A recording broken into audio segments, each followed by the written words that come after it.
हज़रत मौलाना शकील साहब Qasmi professor oriental college, जिनके बारे में मुख्तसरन यही कहा जा सकता है कि वो मुल्क के यकीनन मुल्क के एक मुफक्किर और दानिश्वरों में उनका शुमार होता है।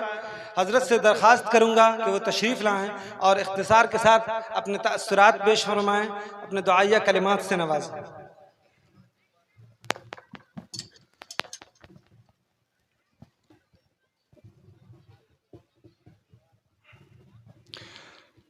अल्हम्दुलिल्लाहि रब्बिल आलमीन वस्सलातु वस्सलामु अला रसूलिहिल अमीन व अला आलिहि व सहबिहि अजमईन, अम्मा बाद। अल इल्मु नूरुन औ कमा क़ाला अलैहि सलातु वस्सलाम।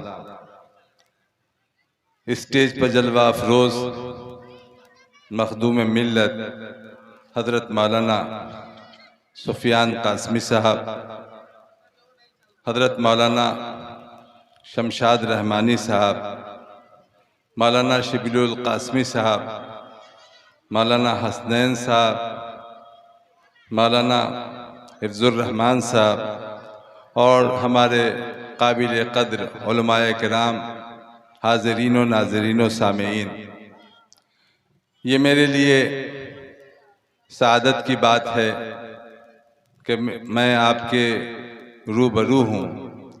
मैं इस एहसास के साथ आपसे गुफ्तगू कर रहा हूँ। मुझे इसका एतराफ़ करना चाहिए कि इस बज़्म बाकमाल में एक मुझको छोड़कर, इस बज़्म बाकमाल में एक मुझको छोड़कर हर फ़र्द बेमिसाल है, हर शख्स लाजवाब। इस एहसास और इस एतराफ़ के साथ मैं आपसे चंद बातें अर्ज़ करना चाहता हूँ। यहाँ जो तादाद नज़र आ रही है उलमाए किराम की, वो अक्सर व बेशतर उनकी निस्बत दारुल देवबंद से है और हम ये कहने की पोजीशन में हैं कि ये सारे फूल हैं तेरे, तुझे खुशबू मुबारक हो। ये वही उसी खानवादे की कोशिश व काविश का नतीजा है। ये इलाका जोग्राफियाई एतबार से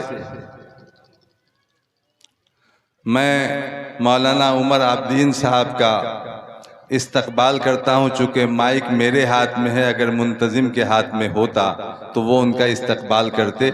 मैं उनकी तरफ से उनका इस्तकबाल कर रहा हूँ। हजरात, इस पर आप निगाहों नज़र डालें कि उस इल्मी मरकज़ से इतनी दूरी के बावजूद ये इलाका इल्मी एतबार से हमेशा मेन स्ट्रीम में रहा है। और दारुल देवबंद का जब क़याम अमल में आया, उसके बाद जो कोशिश व काविश हुई, तो वहाँ से फारिग होने वाले लोगों ने यहाँ इदारे कायम किए और अपनी निस्बत और अपना ताल्लुक़ वहाँ से कायम रखा।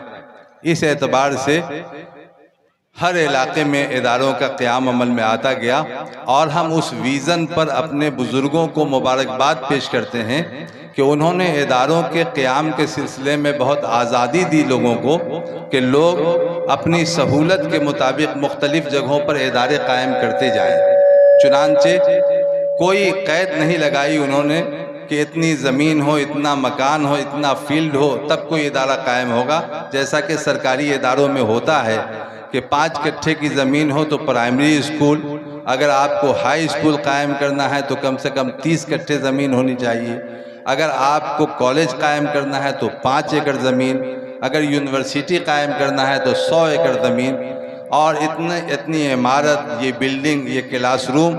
हमारे अकाबिरीन ने, बुज़ुर्गों ने इदारे पर इदारे कायम करने के सिलसिले में उनका विज़न ये रहा, नज़रिया ये रहा कि किसी क़ैद व बंद के बग़ैर सिर्फ़ ये बात कही उन्होंने कि चिराग से चिराग जलाने का काम करो।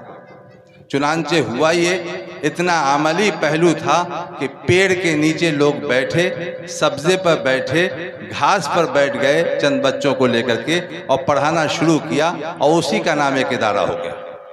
फिर खसपोश इमारत बनी और उसमें पढ़ाई शुरू हुई। फिर आगे इमारत बनती गई और पढ़ाई का सिलसिला होता गया और फलकबोस इमारतों ने झुक झुक करके उन चटाइयों को सलाम किया कि तालीम तो आपके यहाँ होती है, इमारतें हमारे यहाँ ज़रूर मौजूद हैं। ये उनका विज़न था और पूरी दुनिया में निज़ाम मदारिस का और मकातिब का फैल गया। कोई नहर हो, कोई नाला हो, कोई नदी हो, उसके बाद कोई गांव हो, उसके बाद कोई इलाका हो, वहाँ एक आदमी पढ़ा रहा है। पूछिए आपने कहाँ से पढ़ा है, वो कहता है कि दारुल उलूम देवबंद के हम फारिग हैं और उसी चिराग को हम आगे बढ़ा रहे हैं। तो हम मुबारकबाद देते हैं कि चिराग से चिराग के जलाने का सिलसिला कायम है। अल्लाह रब्बुल इज़्ज़त इसे कायम रखे। दूसरी बात मुझे अर्ज़ करनी है कि मौलाना गुफरान साजिद साहब ने तज़किरा उलमाए मधुबनी का सिलसिला कायम करके न सिर्फ काम करने वाले बुज़ुर्गों को जो नई नस्ल भूलती जा रही है उनको उन्होंने सामने लाने का काम किया। जहां पुरानी शख्सियतों का इंकिशाफ हुआ उनकी कोशिशों काबिज से, वहीं नए लिखने वालों की दरियाफ्त भी हुई और यह अंदाज़ा हो सका कि हमारे इलाके में भी लालो गोहर हैं और लिखने वाले हैं और इतना अच्छा लिखते हैं। हमने उनकी उन तहरीरों को जदीद इल्म तहकीक की बुनियाद पर देखने की कोशिश की और मुझे अंदाज़ा हुआ कि उनके लिखने पढ़ने का जो अंदाज है और जिस अंदाज में वो तहकीक करते हैं, तो हमारे नौजवान उलमा आज के मेयारे तहकीक को वो पूरी तरह मलहूज़ खातिर रखते हुए काम कर रहे हैं।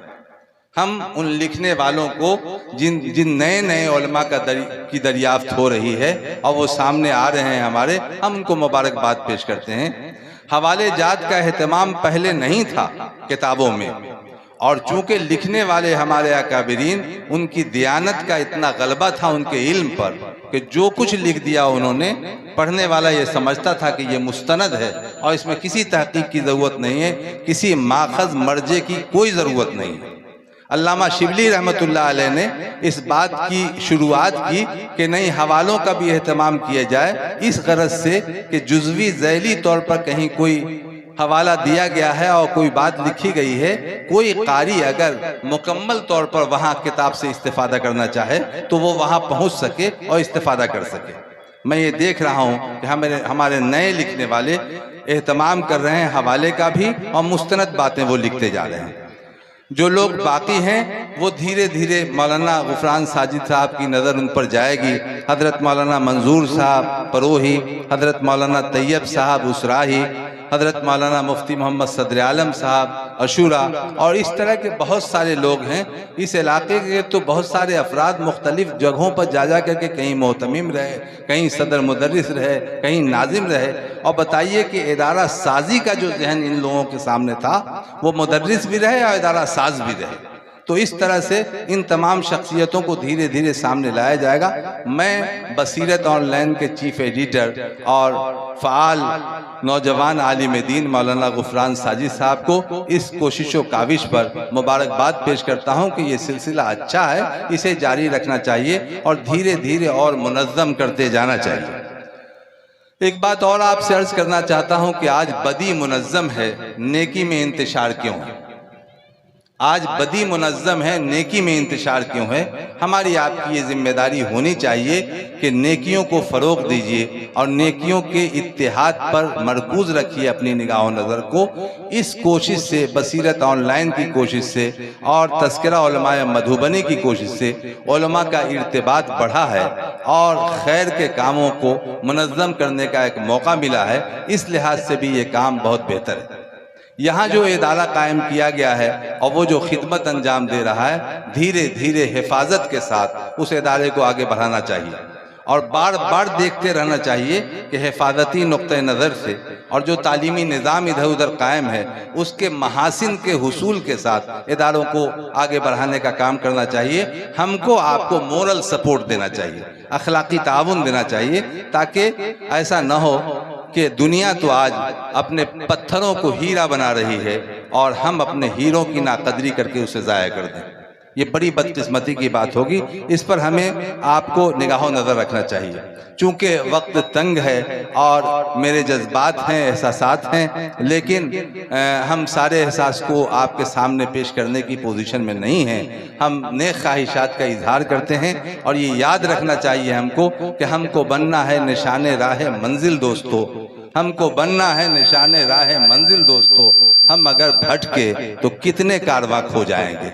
इसलिए फ़िक्र व नज़र का इत्तिहाद और इदारे पर इदारे कायम करने का मिजाज और एक दूसरे को ताउन करने का जहन, ये हमारा सरमाया होना चाहिए। मैं मशकूर हूँ मुंतज़मीन का, मौलाना गुफरान साजिद साहब की पूरी टीम का, सारे लिखने वाले जो उस रिसाले में उन्होंने लिखा है, उन तमाम लोगों को हम बहुत बहुत मुबारकबाद पेश करते हैं।